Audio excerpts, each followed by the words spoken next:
So what do you mean by FCFS is nothing but first come, first serve scheduling algorithm.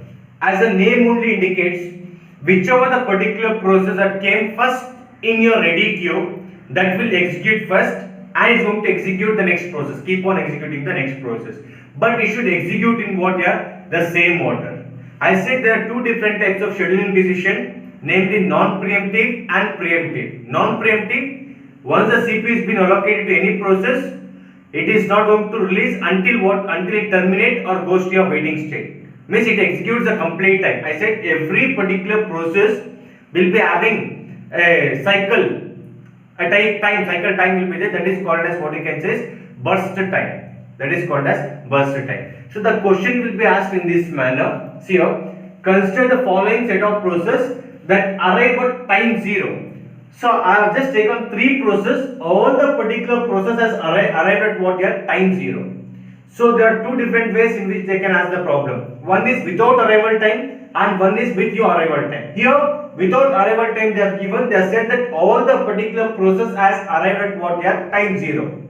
And with the length of CPU burst given in what? Millisecond. And they will ask you to calculate. We discussed scheduling criteria, waiting time and turnaround time. You need to calculate average waiting time and average turnaround time for this particular list of process in your system. So now we'll solve. So here normally what happens is, for this particular algorithm, you need to write one particular chart that is called as Gantt chart. Okay. One chart you need to write. What is the flow of execution? As you can just see the table. So they will give this particular table and ask you to calculate average waiting time and average turnaround time. And all the particular process has arrived at time 0 itself. So here, how many processes are there? 3 processes are there. Every particular process is associated with what? A cycle of execution time, that is called as what? Burst time, and it is represented in what? Here, millisecond. Okay. P1 need how many seconds for execution? 24. P2 3 seconds. P3 3 seconds. I have just given the number based on in which order the process came. As the name indicates, FCFS, first come first serve. Which process came first and at what time it came? 0. Every time the Gantt chart, whatever it is, it will start with what? 0.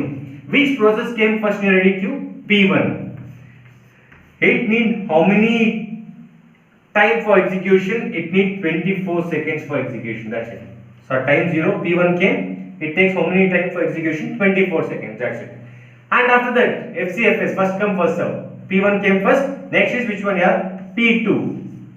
P2 need how many seconds here? 3 seconds. Already completed with 24. 24 plus 3 is how much here? 27. How much time it takes? That's it. P2 completed. Next process is which one here? P3. And how much time it takes? 3 seconds. So 27 plus 3 is what here? 30. And keep in mind, your FCFS is totally what you can say is non-preemptive.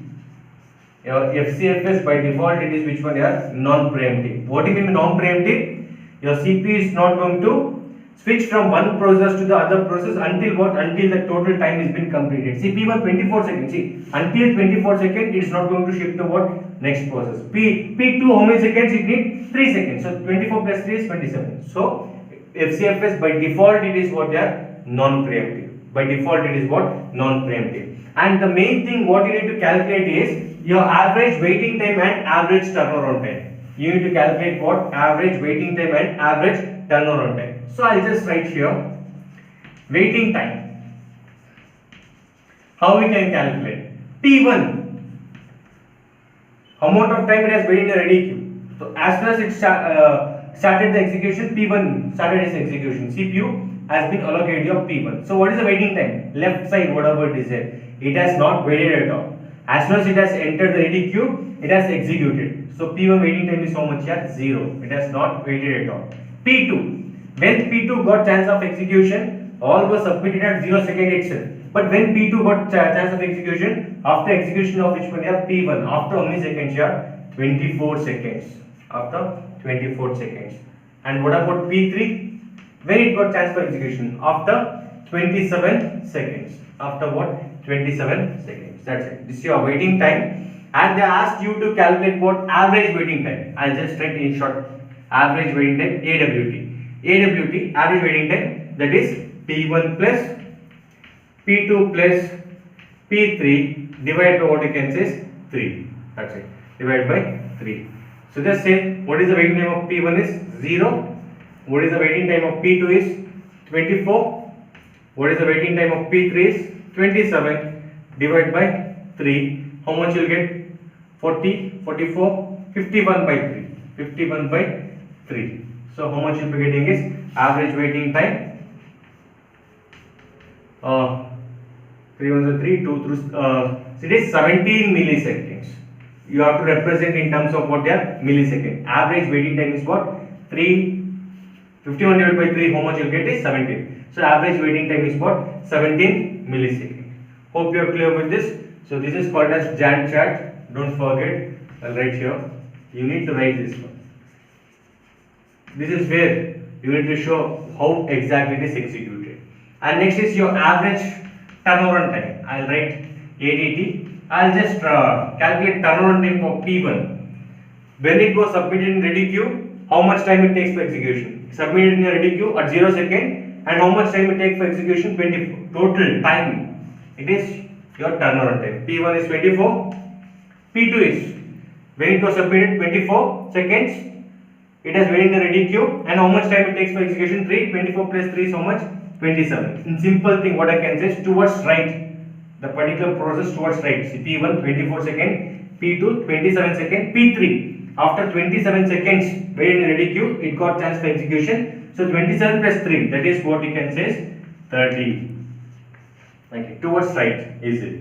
So average turnaround time, okay, ATT, that is P1 plus P2 plus P3 divided by 3, how much you will get? 24 plus 27 plus 30 divided by 3, that is totally 51, 61, 81.